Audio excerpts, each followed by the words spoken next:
जालना महानगरपालिकेत रूपांतर होताच जालन्यामध्ये सुद्धा संभाजीनगर सारख सिटी बस सुरू होणार।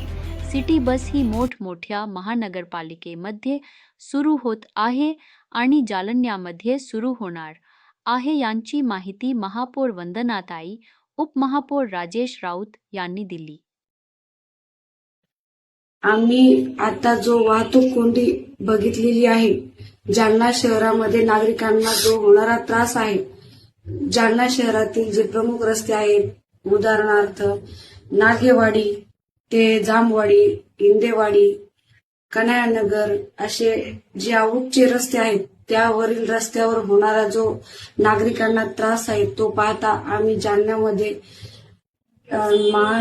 महानगरपालिके यांच्या वतीने बस सेवा लवकरात लवकर आम्ही सुरू करणार आहोत, असे मी सर्व जनतेला सांगू इच्छिते।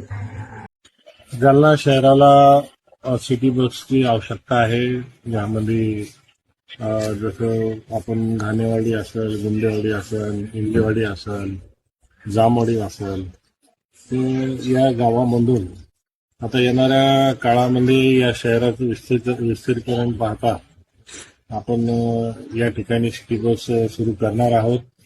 आता पहिली जी सभा आहे ती 6 तारखेला या ठिकाणी होणार आहे। या सभेमध्ये स्टँडिंग कमिटी असेल, स्वीकृत सदस्य असेल आणि मागील जी सभा झाली तिथं इथे वाचून या ठिकाणी कायम करणे असे या ठिकाणी विषय ठेवलेले आहे।